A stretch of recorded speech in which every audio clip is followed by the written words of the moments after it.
Falamos no último bloco sobre a questão das atividades rurais, principalmente aquela voltada à laranja.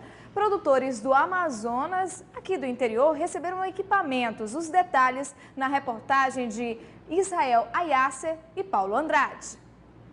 Por meio da Secretaria de Estado da Produção Rural, CEPRO, o governo do estado do Amazonas realizou a entrega de implementos agrícolas a produtores rurais do interior do estado. Na verdade, esses equipamentos fazem parte de uma política maior, mas por uma questão de justiça foi uma emenda da deputada Vanessa, que colocou no orçamento da União, que veio para o orçamento do estado. Com isso nós adquirimos esse material todo, que hoje vai para esses municípios que foram previamente selecionados. O investimento em implementos agrícolas disponibilizado pelo governo do estado é na ordem de 850 mil e devem atender nessa etapa 11 municípios. No total, a CEPRO realizou a entrega de microtratores, carretas agrícolas e roçadeiras. O secretário de Estado da Produção Rural, Heron Bezerra, destaca que os produtores receberão treinamento para utilizar os equipamentos. São 20 e com a novidade. Ninguém aqui vai receber o equipamento se não tiver habilitado. Então eles passaram por um treinamento de 5 dias, estão recebendo também um certificado de operador. Eles podem, inclusive, futuramente trabalhar com um profissional nisso. Além disso, dos equipamentos que eles vão receber para operar, qualquer um deles está habilitado a partir de agora a operar outros equipamentos e vender o seu serviço. Grande parte dos recursos, no total de 5 milhões, foram adquiridos através de emendas parlamentares da senadora do Amazonas, Vanessa Graziotin. Essa é uma emenda, eu procuro fazer, nós parlamentares federais que temos essa possibilidade, emendas para ajudar no desenvolvimento da cidade de Manaus, mas também para o interior. Pouco se faz para aquele que está lá no campo, produzindo o alimento que a gente come aqui na cidade. Em breve, outros municípios serão atendidos pelo programa, que tem como objetivo dar condições de plantio aos produtores do interior do Amazonas. Já o estado de Rondônia registra o primeiro caso da doença de mormo na área rural. Doença respiratória que ataca principalmente equídeos e não tem tratamento. O Idaron alerta para os cuidados que os produtores devem ter porque há riscos de transmissão a seres humanos. Mormo é uma doença infecto-contagiosa causada por bactéria. Ataca o sistema respiratório dos equídeos, cavalos, burros, éguas e jumentos. Os sintomas são secreção nasal forte e edemas pelo corpo. Ela é muito parecida com o garrotilho, que é mais simples e comum. Por isso, é preciso estar atento. Rondônia detectou o primeiro caso de mormo em uma propriedade rural de Cujubim, região de Ariquemes. O mormo é uma doença grave. No Brasil, há notificações nos estados do Nordeste e Sudeste. Na região Norte, além deste caso em Rondônia, também foram detectados no Amazonas, Pará e Roraima. A transmissão é rápida, normalmente é nos coxos onde eles comem ou quando bebem água no mesmo recipiente. Além da transmissão entre os animais, o mormo também pode contaminar o ser humano. Da mesma forma que no cavalo, a doença atinge a área respiratória. Mas em pessoas há tratamento. Os animais doentes precisam ser sacrificados. Por isso, a Agência de Defesa Sanitária Agro-Silvo-Pastoril de Rondônia, Idaron, adota como medida preventiva, além do exame negativo de anemia, também o negativo de mormo para o trânsito de equídeos no estado.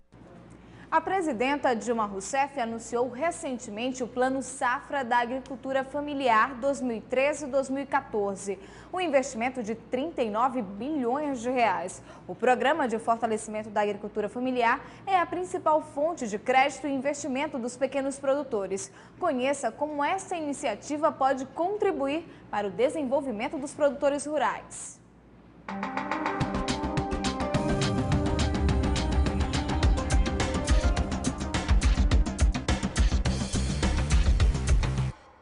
Olá, o tema hoje é agricultura familiar. Acesso do Amazonas é de apenas 0,38%. O Plano Safra da Agricultura Familiar 2013 e 2014 foi anunciado recentemente pelo governo federal e prevê investimentos da ordem de 39 bilhões de reais. No Brasil, foram formalizados 1,8 milhões de contratos do PRONAF, entre custeio e investimentos, das atividades agrícolas e pecuárias no Plano 2011 e 2012. Ocorre que o acesso do Amazonas a esses recursos foram insignificantes, aproximadamente 0,38%.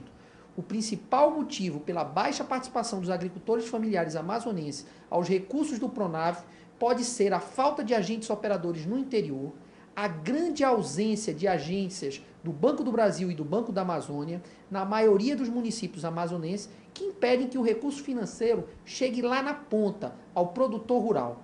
Não tenho dúvida de que esse quadro interfere no alto preço da cesta básica, no esvaziamento da área rural, da imigração, na concentração de renda e emprego na capital e na soberania alimentar local. Esses dados estão disponíveis no site do Ministério do Desenvolvimento Agrário, mais precisamente no Anuário Estatístico do Crédito Rural 2012. Se considerarmos que o Amazonas tem mais de 250 mil agricultores familiares, não é justo que tenhamos realizado apenas 7 mil contratos do Pronaf na safra passada.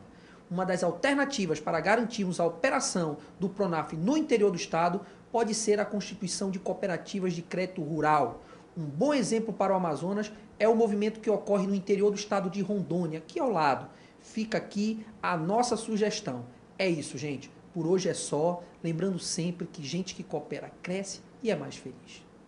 Oferecimento Jornal do Comércio. O jornal que mais entende de economia e negócios no Amazonas. Confira agora o destaque do Jornal do Comércio desta terça-feira. Em meio à crise, reunião do CAIS é adiada no Amazonas. A reunião do Conselho de Administração da SUFRAMA, que estava marcada para acontecer na próxima quinta-feira, dia 27, será adiada. De acordo com a assessoria da autarquia, o cancelamento aconteceu devido à indisponibilidade de agenda do ministro de Desenvolvimento, Indústria e Comércio Exterior, Fernando Pimentel. Após uma série de manifestações que tomaram conta de todo o país, o governo federal tem alterado as pautas de prioridades para atender às reivindicações da população, que acabaram por gerar certa instabilidade política. No âmbito estadual, toma-se esta estabilidade política algumas incertezas econômicas, como a guerra fiscal contra o ICMS da Zona Franca de Manaus, dólar alto e demissões. Em instantes, proprietários das embarcações com destino a Parintins estão otimistas quanto à venda das passagens. Nós voltamos já já.